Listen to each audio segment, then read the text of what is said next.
O Anime Recaps Tagalog, mapapawaw ka sa sarap. Nax, ang title ng ating anime ay laging nakalagay sa itaas ng video. Nagsimula ang series ng isang bagong kontinente ang lumabas sa mundo.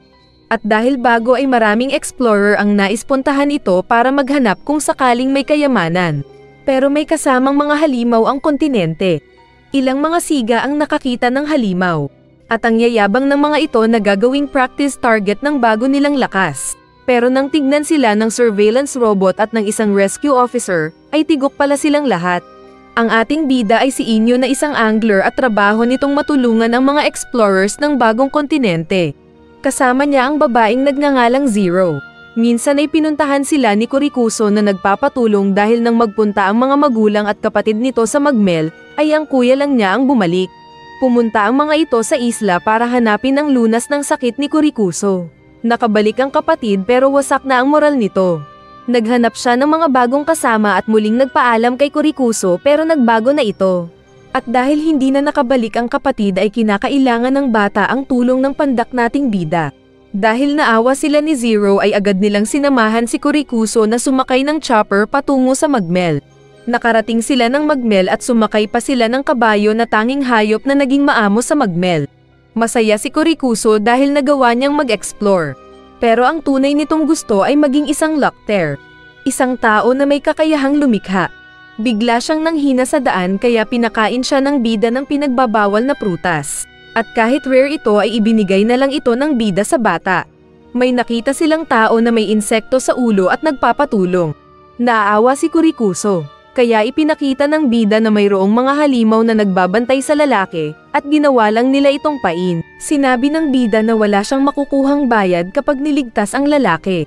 Pero habang umaalis sila ay nagkuryente ang kamay niya at bigla na lang nahati-hati ang mga halimaw at namatay din ang lalaki.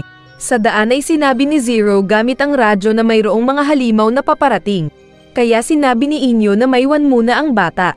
At mabilis pa sa load mo na nagpatalon-talon si Inyo, na gumawa ng espada mula sa wala, saka pinaghahati ang ilang mga halimaw na ibon.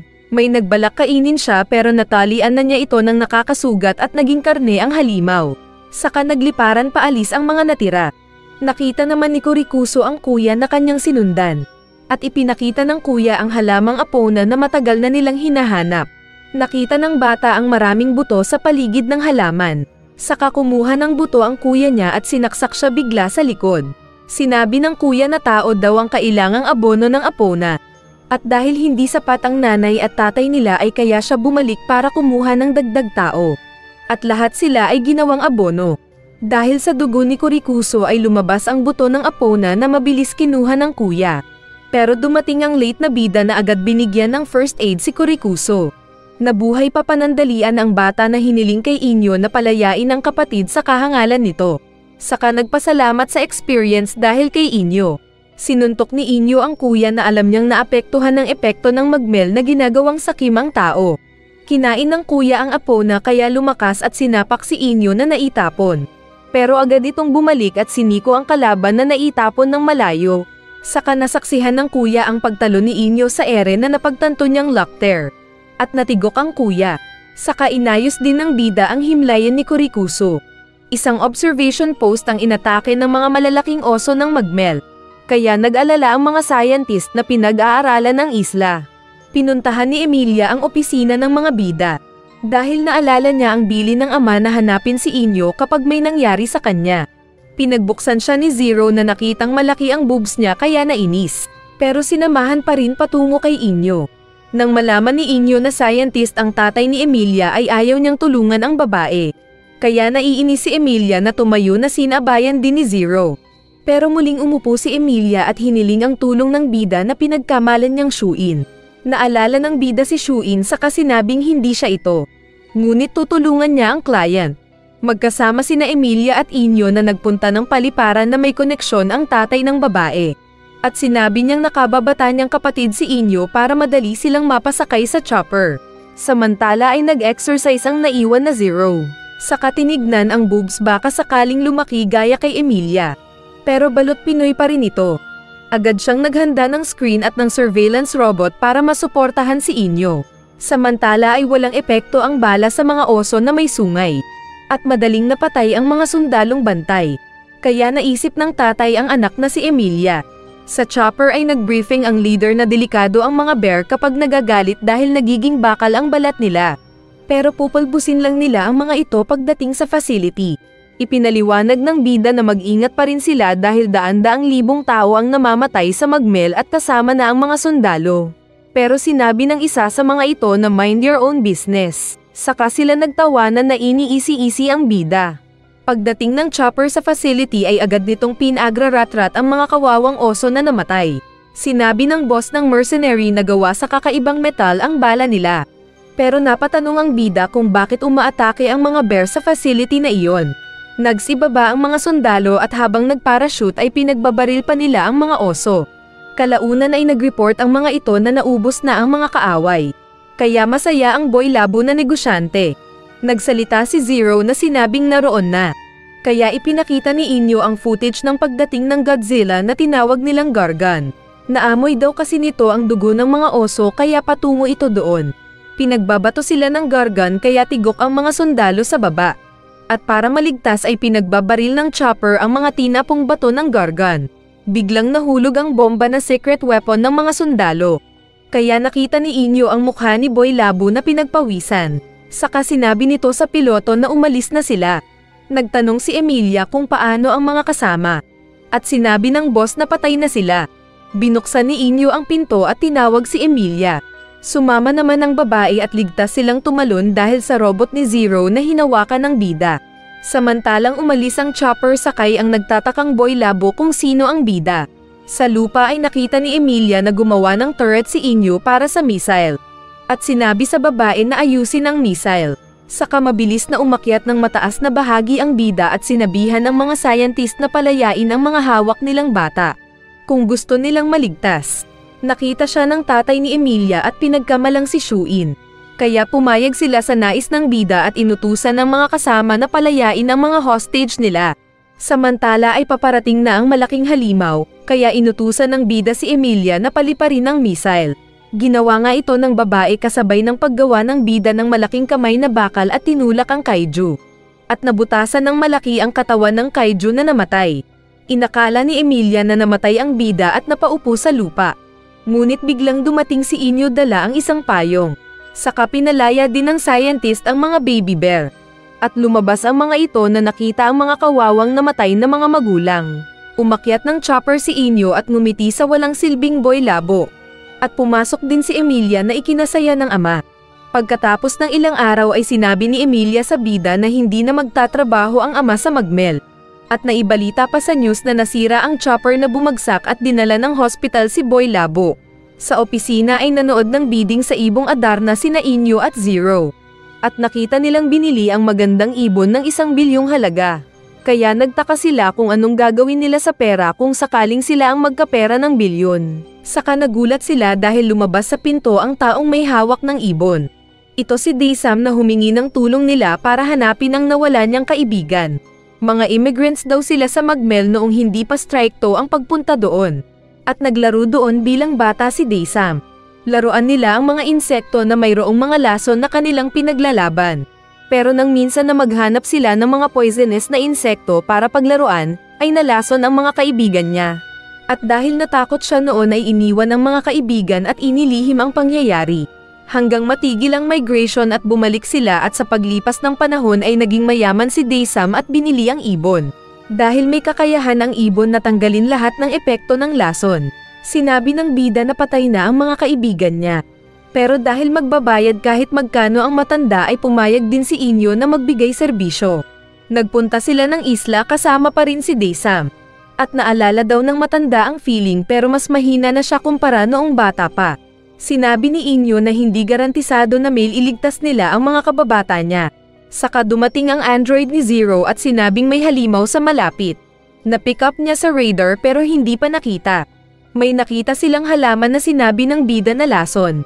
Lalapitan sana niya ito nang biglang may umatake na agad niyang pinutol. Saka gumawa ng baril at pinaulanan ang pinanggalingan. Nakita nila ang isang lason na paro-paro na mabilis binalot si Inyo ng sapot nito. Pero gumawa ulit ng malaking bakal na kamay ang bida at pinutol ang tali saka itinapon ang paro-paro. Ipinakain niya ang bulaklak sa ibon na hindi nalalason. Sa pagpapatuloy nila ay nakita ni Daesam ang isang X na marka sa puno at napatigil. Saka mabilis na tumakbo para puntahan ang dating lugar kung saan iniwan ang mga kaibigan. Nakita nila ang isang kuweba, saka naalala ng matanda ang nakaraan noong kasama niya ang mga kababata. Tinipon nila sa isang banga ang mga nakuhang poisonous na mga insekto at hayop. Ngunit dahil sa lason sa banga pagbukas nila ay nalason ang mga kasama ni Daesam. Kaya binasag ng matanda ang banga nang makita ito. Mula sa kadiliman ay may lumabas na malaking insekto. At nasabi ni Inyo na ito yung kaibigan ni Daesam. At nang makita nga ito ni Daesam ay nakilala niyang ito si Stua dahil sa buhok nitong lampaso. Umatake si Stua pero agad niligtas ng bida ang client.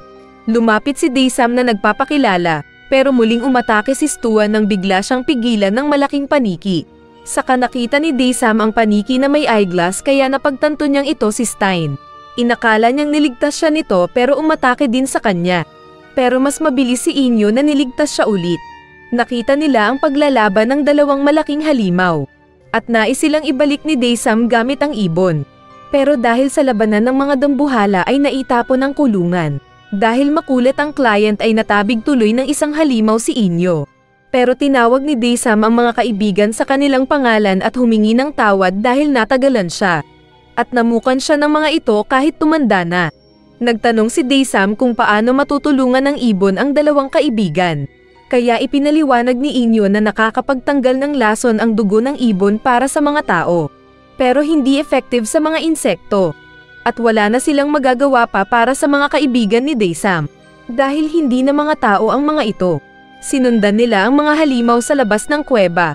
At ipinakita ng mga ito ang minarkahan niyang kahoy noon ng X. Saka din sila nagpaalam sa mga dating kaibigan ni Daesam. Sinabi ni Inyo na pwedeng emergency killing nila ang mga ito. Pero ayaw ng client dahil sila pa rin ang dating mga kaibigan. At pinalaya din ng matanda ang ibong Adarna na binili niya ng bilyon. Nagpunta ng isang bayan ang dalawang bida. At bumili sila ng matamis na stick food. Naaga ng atensyon nila ang maraming mga taong nag-iingay para sa isang babae na nagngangalang Belina. Sinabi ng host na isa itong bayani dahil pang 8 beses na siyang nagpunta at bumalik mula sa Magmel.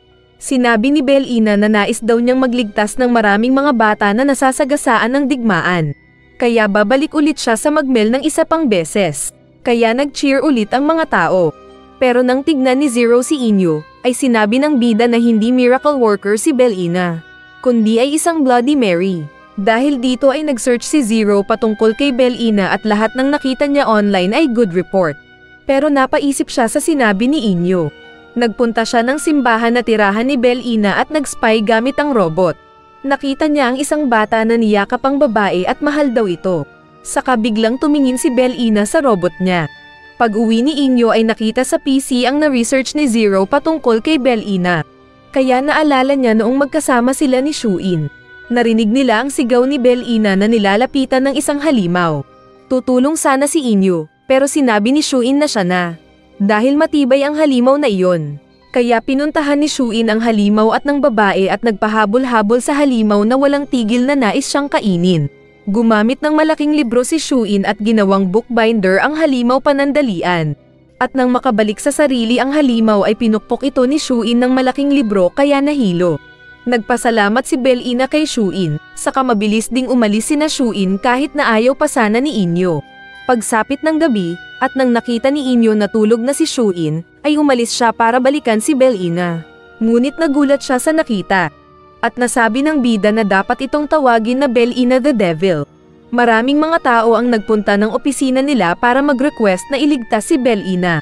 Pero ayaw tanggapin ng bida ang trabaho at bakit hindi gamitin ang bansag sa kanya na Miracle Maker. Naiinis ang mga tao sa bida dahil ayaw niyang tulungan ang bayani nila. Pero sinabi ni Zero na siya ang bahala sa pagtulong kay Belina. Dahil dito ay unti-unting nag-alisan ang mga tao, at napabuntong hininga na lang si Inyo. Sa isla ay ipinakita naman ang maraming mga supporter ng babae na natigok dahil sa babae. At may kaharap ulit na halimaw ang babae. Dumating ang robot ni Zero at lumapit sa nakatakas si Belina. Samantala ay nagpunta pa rin ng isla si Inyo kahit na gabi na. At nakasalubong siya ng isang pack ng mga halimaw na parang wolf kung kumilos. Tumakbo siya pero napalibutan. Kaya gumawa siya ng mga bowgun at pinagtitira ng palaso ang mga halimaw. Kaya nasaktan ang mga ito at nagtakbuhan. Dumating ang halimaw na dating nakalaban nila ni Shuin noon. At biglang nagpalabas ito ng energy ball mula sa bunganga na inilagan ni Inyo. Pero nasunog ang mga puno. Naglabas ng palakol ang bida na sinabing hindi siya tulad ni Shuin na mabait. At pag-atake ng halimaw sa kanya ay pinalakol niya ito sa ulo. Kaya nasaktan ang halimaw na nakatakas, kaya nasayangan ang bida. At mabilis din niyang pinutol ang mga punong nasusunog para maiwasan ang pagkalat ng apoy. Nagpaikot pa ang robot ni Zero at sa isang banda ay nasaksihan niya ang hindi dapat makita. Nakapunta din doon si Inyo at nakitang namatay ang pinalakol kanina. Gumalaw-galaw ang katawan ng halimaw at lumabas si Bel-Ina na kinukuha ang internal organs ng halimaw. Kapag maibibenta daw ito sa black market ay marami siyang maililigtas na mga bata. Dahil dito ay nagulat si Zero na ganun pala ang idol. Mula sa mga puno ay nagdatingan ang mga malalaking halimaw katulad ng namatay. At nang makita ito ni Bel-Ina ay namanyak na gusto din maibenta ang mga halimaw. Saka mabilis na tumakbo si Bel-Ina. Pipigilan sana ito ni Inyo ngunit sinabi ni Zero na hayaan na nila ang babae. Kaya umalis na sila samantalang kinain ng mga halimaw ang kapwa. Kalaunan, dahil sa pagkamatay ni Bel-Ina na hindi na pala nakabalik mula magmel, ay maraming mga nalungkot na followers. At kasama ang isang bata pero binigyan ni Zero ng laruan. May isang nagkwento na simula nang lumabas ang magmel ay maraming nagpuntang explorer dito.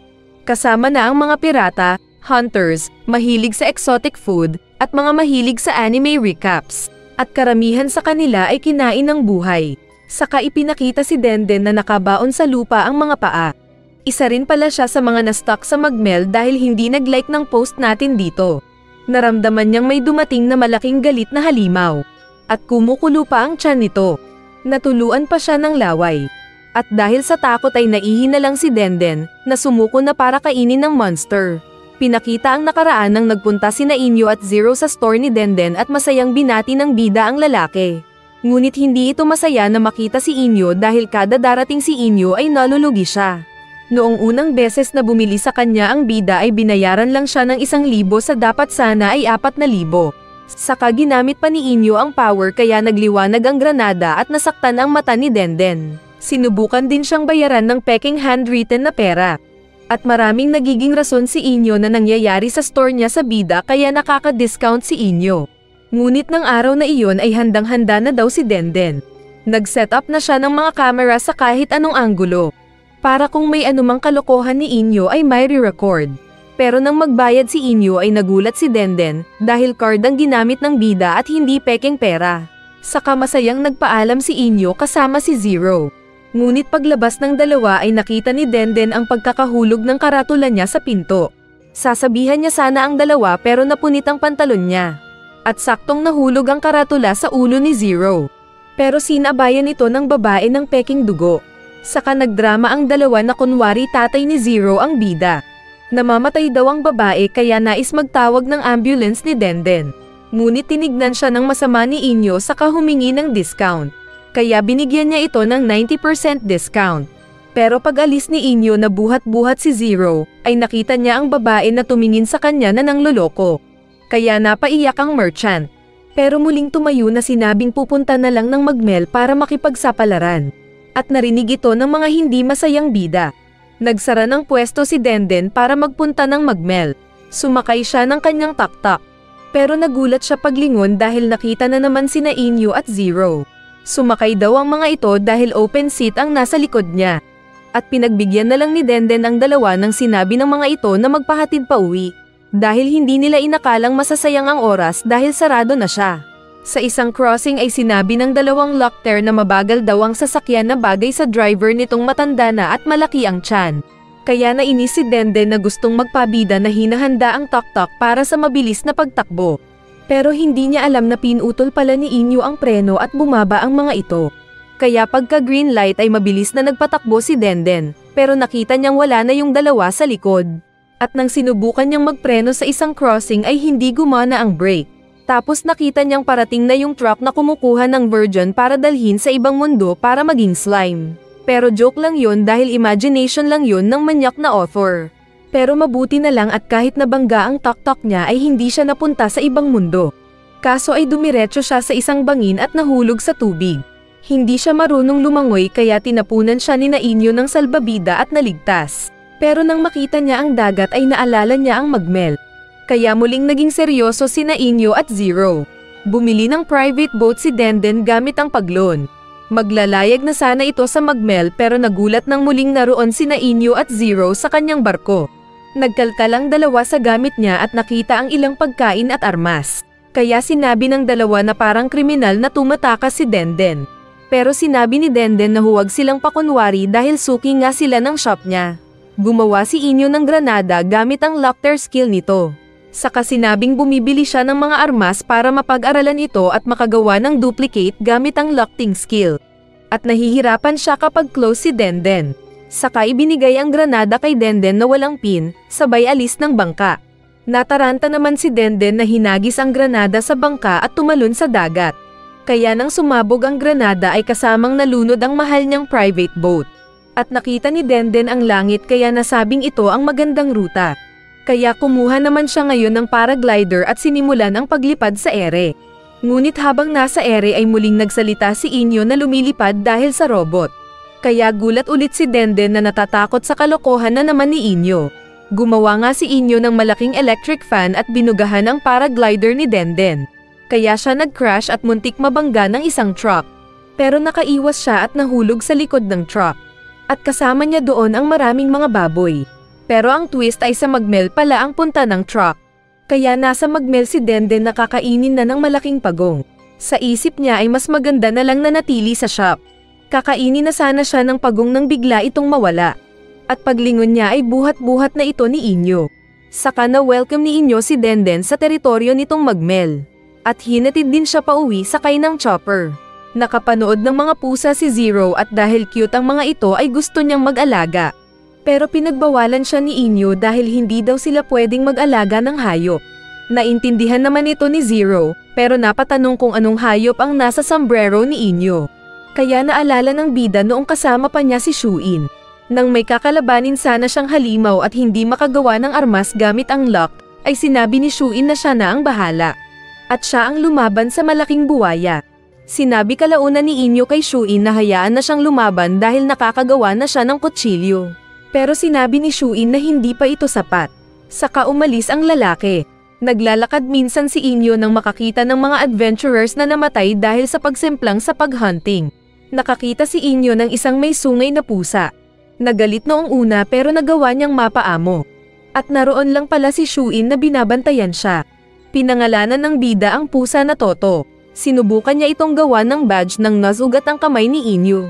Nilapitan ni Toto ang nalagyan ng dugo na badge at didilaan sana, pero pinigilan ni Shuin. Saka si Shuin na mismo ang gumawa ng badge ni Toto. Itinali ni Inyo ang neck badge ni Toto. Samantalang binigyan naman siya ni Shuin ng bagong sombrero. Sa pagdaan ng panahon ay tinuturuan ni Inyo si Toto na parang aso. Pero hindi ito marunong ng larong fetch. Nang turuan niya ang pusa na lumangoy ay takot ito sa tubig. At nang madulas siya ay nagpanik ang pusa na hindi siya makita. Pero masayang tinalo ng bida ng umahan. Sinubukan niya ulit ang larong fetch at naintindihan naman ng pusa na mabilis tinalon ang patpat na tinapon niya. At palaging naroon lang si Shuin na binabantayan sila. Minsang naglalakad sa gubat ay may narinig si Inyo na nagpapatulong. Nakakita siya ng isang lalaki na nasaktan ang paa dahil sa trap. Napagtanto ng bida na nanghuhuli ito ng mga hayop. At pagkalkal niya sa bag ng lalaki ay mayroong ibon na worth 500,000. Pero pinalaya lang ito ni Inyo. Kaya nagalit ang lalaki na tinutukan siya ng baril. Pero hindi nila nabantayan si Toto na lumapit sa sugat ng lalaki at dinilaan ng dugo sa paa. Dahil dito ay biglang nagbago ang anyo ni Toto na lumaki ng lumaki at maging halimaw na nakakatayo. Saka sinapak pa nito yung extra na naging regla. Sa kanya kinain sa harap ng bida. Inaawat ni Inyo si Toto pero wala na ito sa sarili at maging siya ay nais hulihin at kainin ni Toto na umatake. Pero niligtas siya ni Shuin. Sinabi ni Shuin na ganoong klase ng halimaw si Toto na nagtatransform kapag nakakain ng dugo. Inatake sila sa puno pero agad silang umalis. Gumawa ng espada si Shuin pero sinabi ni Inyo na siya ang papatay kay Toto. Gumawa siya ng espada at sinubukang umatake. Pero sinapak siya ni Toto, at pagtalon niya ulit ay naitapon ang armas ng bida. Saka natamba sa lupa. Papalapit na si Toto habang naalala ni Inyo ang dating cute na alaga. Dahil hindi na maibabalik pa si Toto ay napilitan si Inyo na gumawa ng espada at ginamit ito sa pagpaslang kay Toto. Saka din nila ibinaon sa lupa ang malaking halimaw. Sa pagdaramdam ni Inyo ay ibinigay ni Shuin ang badge ni Toto. Sabay sabi ng kuya na hindi kasalanan ng bida dahil nasa magmel sila. At nakwento ni Inyo kay Zero na si Toto ang first kill niyang halimaw. Minsan ay nagpunta ang crew ni Emilia kasama si Boy Labo sa isang lugar sa magmel kung saan nagka-crash ang mga chopper. Sakay sila ng most advanced chopper nilang maraming baril. Pero nagulat sila nang umuga ang chopper dahil binabato pala sila ng mga dambuhalang palaka sa isla na mahilig sa tutubi. Ginamit ng mga piloto ang baril ng chopper at pinagbabaril ang mga bato at nagsaya sila. Kaso ay biglang hindi makaangat ang chopper kahit na ayos naman ang control at mga makina nito. Hinawakan pala sila ng kamay ng isang yokai na humahaba. Saka din sila hinila pababa na ugaling talangka. Sa opisina ni Inyo ay nakita ng bida ang maraming marshmallow. Kaya nagtaka siyang nagtanong, pero ito daw pala ang pang-almusal, tanghalian at hapunan nila dahil ito ang nakita ni Zero na nakasale. Dumating kalaunan si Mr. Suave na tatay ni Emilia. Nagpatulong ito para mahanap ang nawawalang anak na si Emilia. Pero dahil naisip ng bida na namaling akala sila sa magmel ay ginawa niyang doble ang service charge niya. Kaya napangiti si Mr. Suave na sinabing naalala si Shuin kay Inyo. At dahil dito ay ginawang triple ng bida ang bayad. Sinabi rin ni Zero na hindi ito sapat. Saka ibinigay ang isang mangkok ng marshmallow sa matanda para kainin bago sila umalis. Samantala ay lumabas si Emilia sa chopper na sinabing kailangan nilang tignan ang paligid. At nakita niya sa labas ang maraming nasirang mga eroplano. Nakita din niya ang yokai na nag-teleport sa isang puno, kaya naisip ng babae na may mga tao pala doon. Pagbalik niya sa chopper ay sinabi ni Boy Labo na paparating na ang backup nilang maraming mga armadong hukbo. Maging sina Inyo at Mr. Suave ay narinig ang balita na nakarating din ang rescue team ng mga sundalo. Pero sinabi ni Inyo na sayang lang sila. Nagyabang naman si Boy Labo na siguradong talo ang kalaban nila dahil sa dami ng kanilang chopper.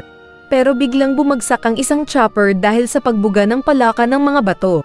Mayroon pang mga de-armas na choppers pero pinagbanggalang ito ng kamay na humahaba.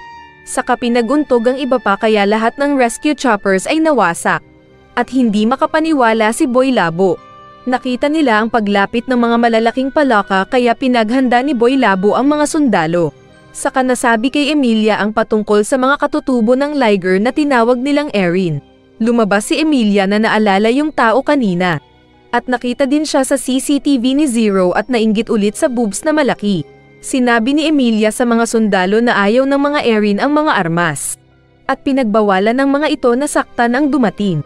Pero binaril pa rin ng mga sundalo ang Erin na nag-teleport at inatake ang kanilang mga armas. Kaso ay napatamaan ito ng RPG na dala ng mga sundalo at may pagsabog.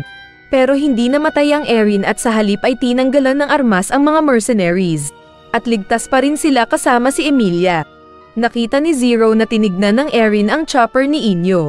May dala palang baril si Mr. Suave na naramdaman ng Erin. Kaya tinarget nito ang chopper na sumabog. Ngunit mabuti na lang at mabilis tinawag ni Inyo si Balbas para tumalon. Saka sila ligtas na binaba ng android ni Zero. Sinabi ni Emilia na ang mga Erin daw ay alam na ng mga tao patungkol sa magmel. Pero tinatago ito ng ilang mga mayayaman na tao. Gifted sa magic powers ang mga Erin. At katulad ng tao din sila mag-isip na hindi tulad ng mabangis na halimaw. Nalaman niya ito dahil nakasalamuhan niya yung Erin kanina. Masaya si Emilia na nakita ang dumating na ama. Saka nakita din niya si Inyo. Nagkita ang Erin at si Inyo na bumaba mula sa android. Pero inatake siya ng Erin kaya nagtaka ang bida na umilag dahil wala naman siyang intensyon na masama. Gumawa siya ng mga sibat na itinapon sa Erin. Kaya natuwa ang Erin na nakaharap ang isang Lockter. At maging si Inyo ay nasabi ni Zero na natutuwa sa laban. Patuloy lang umiilag-ilag si Inyo na nagtatapon ng ginagawa nitong sibat. At nagpatalon-talon hanggang makorner ang Erin sa isang sulok. Saka siya gumawa ng malaking bagay gamit ang power. Dumating kalaunan si Emilia na sinabing hindi naman masama ang Erin kaya hindi ito dapat pinatay ni Inyo. Kaya sinabi ng bida na hindi naman niya talaga pinatay ang Erin dahil hindi ito yung masamang Erin sa Attack on Titan. Sa halip ay binigyan pa nga niya ng maraming marshmallow. Saka lumabas ang Erin na natabunan ng marshmallow, saka kinain ito at nasarapan. Sinabi ng Erin na gusto lang nilang mamuhay ng payapa. Kaya humingi ng tawad ang bida at sinabing hindi na sila babalik doon. At ngumiti ang Erin. Ipinaliwanag niya rin ito kina Emilia at tatay nito, at kay Boy Labo kasama ng ibang sundalo. Dahil kung babalik sila ay hindi lang ang Erin ang magagalit kundi pati siya. Habang kumukuha ng malalaki at masarap na kabuti ang dalawang bida ay napadpad sila sa isang dating bayan. Pero abandonado na ito at nakakatakot ang itsura. Pinulot ng bida ang isang petal. Saka pinakiramdaman ng paligid dahil ang totoo ay mayroon sniper sa isang tabi. Itinali siya ng sniper na sinubukang tanungin ni Inyo kung nakatira doon na mag-isa. Saka humingi siya ng kape. Pero tinutukan tuloy siya ni Tabo ng baril. Ngunit muling ibinaba ang baril saka kumuha ng Rambo knife at lumapit kay Inyo. At pinutol din ang tali ng bida sa paa at kamay. Humingi ulit ng kape si Inyo, pero pinaalis na siya ni Tabo. At bago umalis ay nakita ng bida ang larawan ni Tabo kasama ang anak na babae. Pagbalik nila sa pagkuha ng pagkain ay galit si Zero dahil bastos si Tabo. Ngunit natakot ang babae nang pumita si Inyo ng prutas na may mata at pinakita kay Zero para gawin nilang pagkain. Pero dahil kumindat ang prutas ay tinapon din ito ni Inyo na ayaw kumain ng gumagalaw na mata. Sa bahay ni Tabo ay naalala niya ang anak at ang buhay nila noon. Coffee shop ang business nila at masaya ang mga tao na nagkakape sa Magmel. Dahil ang anak niya ang marunong mag-alaga ng halamang kape doon. Inatake ng isang halimaw si Inyo na agad umilag. Nang makita ito ni Zero ay sinabing pang 5-star hotel ang karne ng halimaw na iyon. Kaya dapat nilang hulihin para may pagkain kapalit ng marshmallow nilang stock. Kaya binalak suntukin ni Inyo ang halimaw gamit ang power. Pero nakailag ito at mabilis na tumakas. Sinundan ito ng dalawa at sinalubong sa isang open ground. Kaharap na nila ang pagkain, pero biglang lumabas ang isang buwaya sa lupa at kinain ang balak nilang gawin na adobo. Ipinaliwanag ni Inyo na rare daw ang pagkakataon para makita ang halimaw na iyon. Pagdating nila sa isang sementeryo ay muling nag-warning shot si Tabo na sinundan pa rin pala sila. Sinabi ng sniper na sinabihan na silang umalis, saka muling nagpaputok ng baril na tumama sa isang puno. Kaya umalis na si Inyo at hindi na nakipag-away. Pag-alis ng dalawa ay narinig ni Tabo ang ingay gawa ng ground monster. Kaya hinanda niya ang baril at hinanap ito. Saka lumabas nga sa lupa ang malaking halimaw na may tusok ang ulo. Naalala ni Tabo ang nakaraan noong inatake ng halimaw ang kanilang simpleng bayan. Isang bata ang umiiyak sa gilid na tinulungan ng isang lalaki. Magiging pagkain sana ang lalaki pero niligtas ito ng isa pang extra na may baril. Kaso ay walang epekto ang tama ng baril niya sa malaking halimaw. Dumating si Tabo na tinamaan ng mata ng halimaw na nasaktan. Saka pina-atras ang may shotgun na sinabing walang silbi ang baril. Kaso ay hinampas ng buntot ng halimaw ang kanilang bahay at natabunan siya ng mga troso. Sa kasalukuyan ay tina-target ni Tabo ang isa pang mata ng halimaw ngunit nagkakaproblema siya sa paningin. Nagmintis ang pagtama niya at papalapit na ang halimaw sa kanya. At malakas na hinampas kaya siya naitapon sa gilid. Nanonood naman sa gilid sina Zero at Inyo at sinabi ng babae tumulong ang bida. Pero alam ni Inyo na hindi magpapatulong ang matanda sa kanya. Muling hinampas ng halimaw si Tabo na naitapon kasama ng kwintas ng anak. At naipakita ang nakalipas ng magising siya at makita ang namatay na kasamang may baril. Nakita rin niya ang malaking butas na iniwan ng ground monster. At kalaunan pa ay nakita niya rin ang patay ng katawan ng anak na kumukuha lang naman ng kape. Sa kasalukuyan ay nakailag si Tabo sa buntot ng halimaw, at agad na pinulot ang baril. Tina-target nito ang ulo ng halimaw pero walang magandang opening. Tapos pinaikot pa ng halimaw ang barena nito para tusukin siya. Kaya hindi nakatiis si Inyo at gumawa ng tali at tinalian panandalian ang paa ng halimaw na na-outbalance. Kaya nakita ni Tabo na bukas ang bunganga ng halimaw at binaril ito. Kaya bagsak ang natigok na halimaw sa isang bala lang. Pagbalik ni Tabo ay nakita nito si Inyo na galing sa coffee shop. Nagpalusot ito na magnanakaw sana ng kape pero nakabalik na si Tabo. Ibinigay niya ang kwintas ng anak ng sniper at aalis na sana, pero tinawag siya ni Tabo para sa isang baso ng kape. Isang araw pagpasok ni Zero ay nakita si Inyo na kalong ang isang magandang babae. Ito daw ang bagong secretary nila na padila-dila pa sa pagkain sa pisngi ng bida. Pero bangungot lang pala ito ni Zero nang magising siya. Kaya nasabi niya sa sarili na makikipag-flirt siya kay Inyo para mapansin. May nakita siyang magandang damit sa labas ng isang clothes store. Nang dumating si Emilia at nakita siyang nagwi-window shopping, tinawag ni Emilia si Zero na pumasok sa loob at sinubukang isuot ang tulad ng display na damit sa labas. Pero napakaluwang nito sa kanya. Sinubukan din niya ang magdamit ng estudyante pero ayaw pa rin niya. At mas lalong ayaw niya ng two-piece. Paglabas nila ay nasabi ni Zero na balang araw ay tatambok din ang kanyang opay na tulad ng kay Emilia. Pero hindi ito magets ni Emilia. Tumigil ang sasakyan ni Daysam at tinawag sila. Nagpunta sila ng isang eleganteng resto at kumain ng 5 order ng pudding si Zero.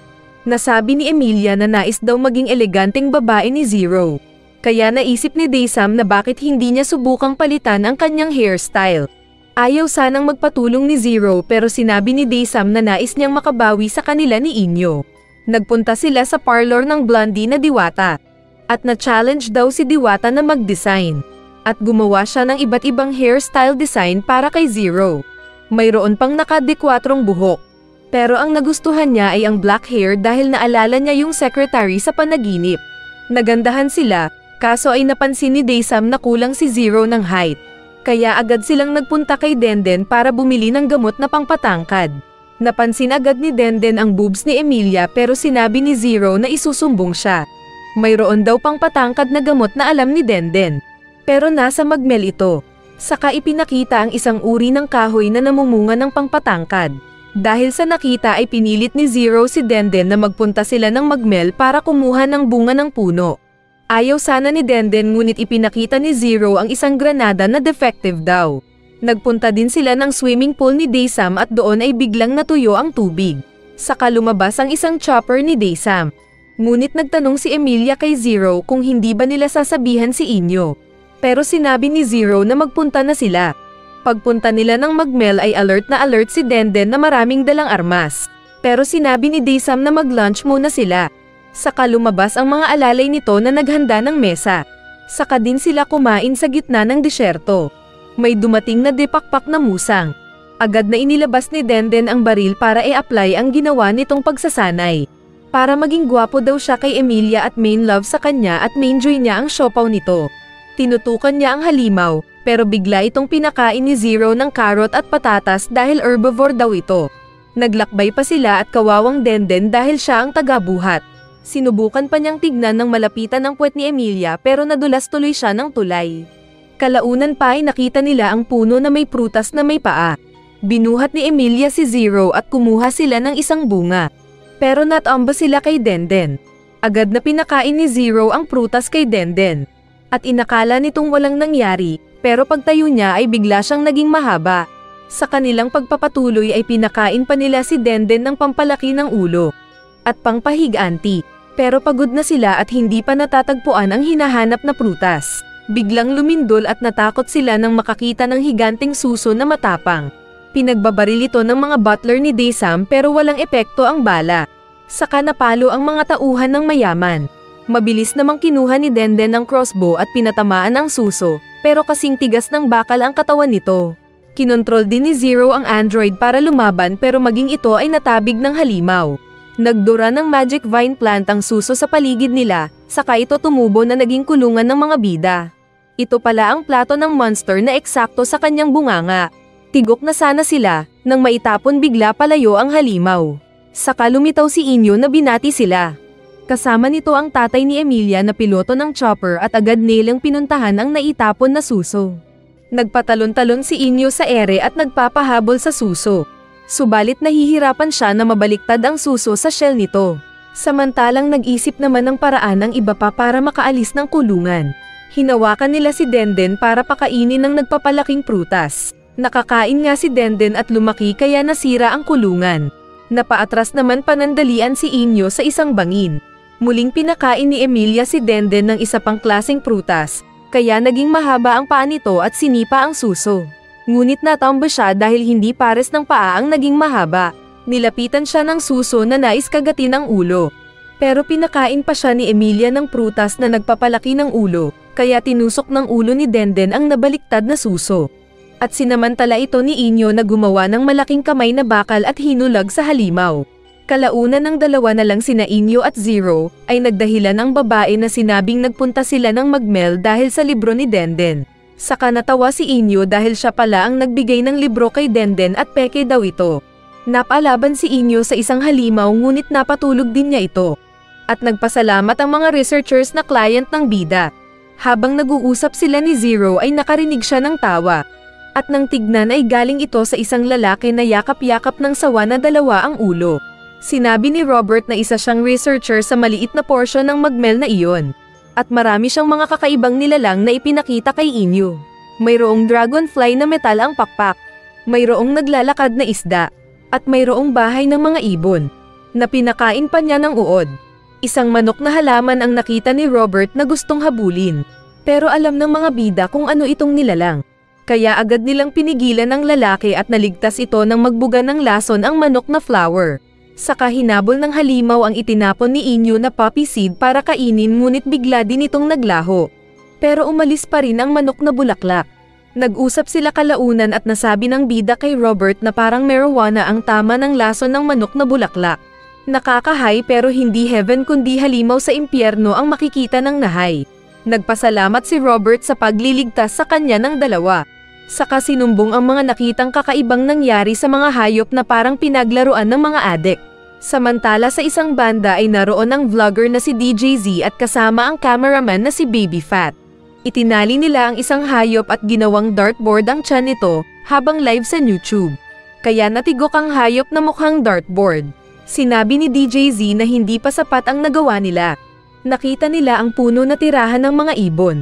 Kaya nag-isip ng masama si DJ Z na sunugin nila ang mga ibon ng live. Inutusan niya ang cameraman na mag-live. Saka din agad na nilapitan ang mga ibon at sinabing ganito ang magluto ng chicharong ibon. At sinindihan ang kawawang mga ibon.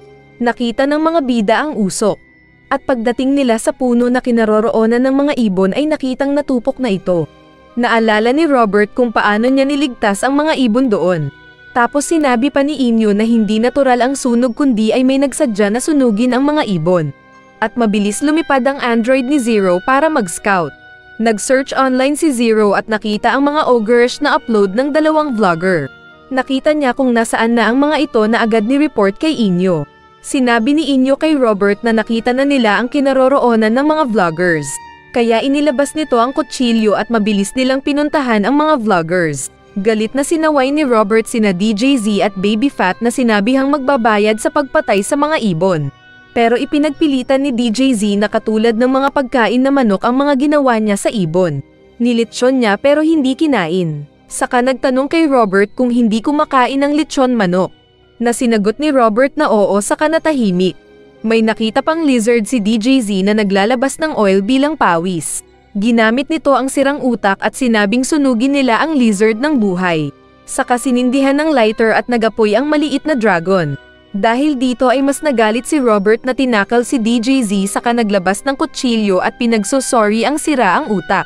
Natatakot pero sira ang utak ni DJ Z kaya ayaw aminin ang nagawang mali. Biglang ipinakita ni Inyo ang okay pa rin na lizard. Saka sinabing tulad ng manok ay kainin na ito ng mga vloggers dahil sinunog nila. Saka pinipilit si Baby Fat na naasiwa at tumakbo. Sasaksakin na sana ni Robert si DJ Z, pero pinigilan siya ni Inyo at sinabing hindi na kailangang maging tulad siya ni DJ Z na sira ang utak. At isa pa ay may halimaw na paparating at siguradong mamamatay din lang ang mga vlogger. Natakot si DJ Z na pero itinali na ito ni Inyo para hindi makatakbo. Saka narinig pa nila ang pagsigaw ni Baby Fat na nakasalubong ng halimaw na kinain siya. Inilapit ng mga bida ang manok na marijuana kay DJ Z at binugahan ito ng pangpahay. Kaya nakita nito ang worst nightmare niya na nagsisigaw. Minsan ay nagtaka si Zero dahil nagising ng maaga si Inyo. At tumanggi itong mag-almusal. Saka nagpaalam kay Zero na may gagawin lang ito. Dahil dito ay nag-isip ng masama si Zero na baka may ibang ginagawa ang bida. Tinawag niya ang iba at sinabi ang napansin kay Inyo habang kumakain ng masarap. Sinabi ni Denden na baka may sekreto ang bida, kaya binato siya ng tinidor sa noo. Sinabi ng dalawang matanda na kapag sila ang nag-set ng day off ay golf ang dahilan. Pero chicks ang sinabi ni Denden kaya siya binato ng kutsilyo. Ipinakita ni Zero ang marka sa calendar na ang kahulugan ay show. Kaya naisip ni Mr. Suave si Shuin. Nagtanong ang mga ito kung paano nagkakilala sina Zero at Inyo. At dahil dito ay nag-flashback ang isip ni Zero, na isa siyang lab rat ng isang scientist at pinapasakal si Inyo kay Zero. Naluluhan na sinakal ni Zero ang batang Inyo. Pero hinawakan ni Inyo ang ulo nito na sinabing naroon siya para iligtas ang babae. Muling tinanong ni Emilia si Zero kaya sinabi na lang nito na nakipag-flirt si Inyo sa kanya. Ngunit hindi nila alam na mayroong kumukuha ng video sa kanila at nakikita sila ng scientist na nag-experiment kay Zero. Nagpaputok ng baril si Tabo na naroon din pala at may-ari ng kafe na sinabing umalis sila kung mag-iingay lang ang gagawin doon. Samantala ay pinuntahan ni Inyo ang dating bahay nila ni Shuin at naglinis doon. Naalala niya noong magpaalam si Shuin. Saka ibinigay ang litrato ni Zero na dapat pangalagaan ni Inyo. Pag-uwi ni Zero ay nagulat siya nang bumulaga sa upuan ni Inyo ang dating nag-e-experiment sa kanya. Pinaalis ito ni Zero na binalak gumawa ng armas. Pero tinulak siya ng isang tauhan ni Shinigata. Sinabi ni Shinigata na siya ang tunay na master ni Zero at hindi si Inyo. Saka ipinakita ang isang collar na pinapasuot sa bidang babae. Ayaw itong sundin ni Zero kaya ipinakita ni Shinigata ang video ng isang tao niya na nagpunta sa shop ni Denden. Napansin ni Denden ang kakaibang paggalaw ng nakahood na inakala niyang shoplifter. Kaya pinapaalis niya ito. Kaso ay hindi gumagalaw ang nakahood. Sinabi ni Shinigata na naubusan na ng oras si Zero. Kaya biglang sumigaw ang lalaki sa shop ni Denden saka sumabog. At kitang-kita ni Zero ang pagkadurog ng shop. Saka ipinakita ni Shinigata ang iba pang mga kaibigan ni Zero. May nakahod na nagpunta sa kalsada at natigilan ang sasakyan ni Daesam. May nagpunta rin ng restaurant ni Tabo. At may nagpunta rin sa pinagtatrabahuan ni Emilia. Kaya pinagpipili ni Shinigata si Zero kung hahayaang mamatay ang mga kaibigan o ituturing ulit siyang master. Kalaunan ay nakabalik naman si Inyo. Pero nakita niya ang video ni Shinigata na sinabing dinala niya si Zero. Kasama ng iba pang kaibigan nila na nilapitan ng mga nakahod. Ipinakita ang nakaraan noong napaamo ni Inyo si Zero. At nang kukuryentehin ito ni Shinigata ay kinuha ni Inyo ang controller na sinira at sinaktan pa ang scientist. At naroon daw ang scientist para maghahiganti kay Inyo. Kasama nito ang na-blindfold na babae at may collar sa leeg. At pinakita rin ang mga nakahod na habang nasa harap ng mga kaibigan ni Inyo ay nagsipagsabog ang mga ito. Sinabi ni Shinigata na puntahan siya ni Inyo sa dating lugar kung makakaligtas siya. Saka lumabas ang tao nito sa likod ng bida. At nag-self-destruct at sumabog ang opisina ng bida. Ipinakita ang nakaraan noong pinag-eksperimentuhan ng mga scientist si Zero. Humihingi ng pampalakas ang bata pero imbes na pakainin ay pinadalhan siya ng T-Rex na kanyang pinatay para makasurvive. At naaalala din ito ni Zero na sinabing nais nang umuwi. Nag-aalala si Zero para kay Inyo kung kumain na ba ito o kung buhay pa siya. May nagbigay ng pagkain sa ilalim ng pinto. At nang sumilip siya ay nakita ang iba pang mga nahuli ni Shinigata. Nagtanong si Zero kung locked din ang mga ito. Pero hindi na daw dahil kinuha ni Shinigata ang kapangyarihan nila. Nakatakas din sila noong nasira ang laboratory. Pero nahuli din siya ni Shinigata at ipinagpatuloy ang eksperimento sa kanya. Wala na itong pag-asa pa. Ngunit sinabi ni Zero na darating ang kanyang master at ililigtas sila doon. Ipinakita ang nakaraan ng mag-self-explode ang nasa tabi ni Inyo. At bago pa ito sumabog ay gumawa ng shield ang bida. Kaya nakaligtas siya na nagpunta ng rooftop at agad na sumakay ng chopper para iligtas si Zero. Sa lab ay nagpasalamat si Shinigata sa naging lab rat nito dahil nakakuha siya ng kapangyarihan. Pero may last mission daw sila para sa kanya. At habang nakatali ang mga ito ay lumabas ang mga insekto na kumukontrol ng utak at tinusok ang likod ng ulo ng mga bata. Nakita ni Shinigata ang pagdating ni Inyo sakay ng bangka. Pero para mawala ng pag-asa si Zero ay ipinakita niya ang video na sumabog ang bida sa harap ng taong bomba. Kaya napaiyak ang babaeng sumigaw. Naalala niya ang magagandang moments nila ng lalaki. Kasama na ang panloloko nila kay Denden at noong magpunta sila sa Magmel kasama ng iba pa. Tahimik namang pumapasok si Inyo nang magsipaghulog ang mga tubo mula sa itaas. Kaya dumaan siya sa iba. Paglabas niya ay nakita ang mga nakahood na terorista. At lumabas ang screen na mukha ni Shinigata. Marami pang sinasabi si Shinigata pero ang nais lang malaman ng bida na paulit-ulit niyang tanong ay kung nasaan si Zero. Kaya nainis ang kalaban na inutusan ang mga minions at umatake ang mga ito. Pero tumatakbo-takbo si Inyo na ayaw malapitan. Isa sa mga tao ang nakalapit na hiniling na pigilan ng bida ang pagsabog pero namatay din siya. At maging ang tatlo pang lumapit ay sumabog din. Ngunit nagawang makashield ni Zero gamit ang metal na kamay. Kaso ay natira pa yung extra na kinausap ni Zero kanina. Nakalapit ito at sinubukang iligtas ng bida gamit ang pagsira sa nasa ulo nito. Ngunit mali daw ang sinira niya, sabi ni Shinigata. Kaya sumabog din ang lalaki. Nakaligtas pa rin si Inyo pero nasugatan ang kamay. At nang mahina na siya ay sakalang lumabas ang bakla na matanda. Gumawa ng espada si Inyo at inatake si Shinigata. Pero pagwasiwas niya ng espada ay tinusok na siya ng matanda sa binti dahil nakagawa din ito ng espada. At nagulat si Inyo na natamba nang sinabi ng matanda na Locter na siya. Nang makuha niya ang kapangyarihan noon mula sa mga bata, ay pinatay din niya ang may power na nag-transfer ng kapangyarihan sa kanya gamit ang ginawang espada. Hinamon ni Shinigata si Inyo na maglaban sila. Kaya tumayo ang bida na gumawa ng granada. Pero natakot naman pala ang kalaban na sinabing maghinay-hinay ang bida dahil hawak niya si Zero. At gamit ang detonator ay pinasabog ang isang collar sa tabi ni Inyo. Kaya nasaktan ang natamba at mahinang bida. Gumawa ng may tinik na bat si Shinigata at pinagpapalo si Inyo. Nakita ni Inyo na bukas ang elevator. Kaya nang hampasin siya ulit ay gumawa siya ng granada at pinatama ito sa pamalo ng kalaban. Kaya sumabog ang elevator na pinuntahan ng granada. Pero pinalo pa siya ng kalaban. Sinigawan ni Inyo si Zero at ipinaalala ang una nilang pagkikita. Ginawang espada ni Shinigata ang armas saka lumapit at sinipa si Inyo. Sinabi ni Shinigata habang hawak ang detonator na papatayin si Zero kapag hindi lumuhad si Inyo. Kaya lumuhad nga si Inyo habang nakikita sila ni Zero. Pero muling isinigaw ni Inyo na alalahanin ni Zero ang una nilang pagkikita. Kaya nagkuryente si Zero at nagawang matanggal ang collar sa leeg. At nang tatagpasin na ang ulo ni Inyo ay dumating ang android ni Zero at tinabig si Shinigata. Dahil ligtas na si Zero ay tumayo si Inyo at gumawa ng malaking bakal na kamay at pinitik lang ang kalaban na nawalan ng malay. Nagpasalamat si Zero kay Inyo. Saka sinabi ni Inyo na umuwi na sila para kumain. Pero nagsalita pa ang nakatayo ulit na Shinigata at kumain ng kakaibang mga prutas. Kaya nag-charge ang katawan nito na idol si Son Goku. Kaso ay parang tanga na nahulog siya sa mataas na bahagi at naging dinuguan. Saka nag-mutate ito sa pangit na nilalang na agad inatake si Inyo gamit ang mga lumalabas na pantusok.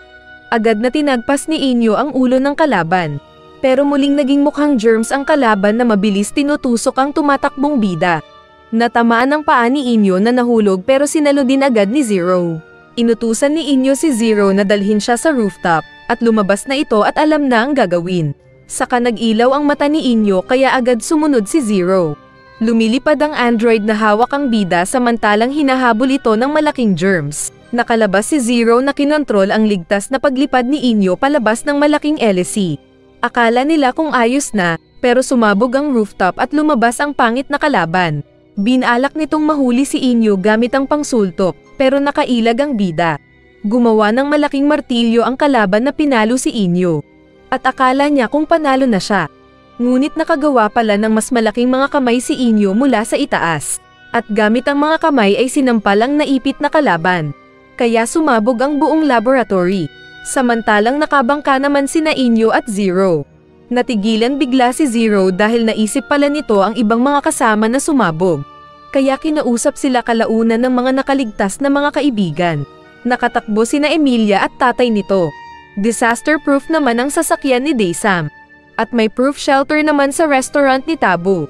Tanging si Denden lang ang napunta sa hospital dahil sira ang sensors nito na sinira din lang pala ni Inyo. Nagtanong si Zero kung saan nagpunta si Inyo. Kaya sinabi ng bida na pinuntahan niya yung bahay nila dati ni Shuin at naglinis. Saka sinabi pang balang araw na papasok siya sa mas malalim na parte ng Magmel ay kailangan niya ang tulong ni Zero. Saka siya agad nakatulog dahil sa pagod. Pero masaya siyang binantayan ni Zero. At natapos ang series.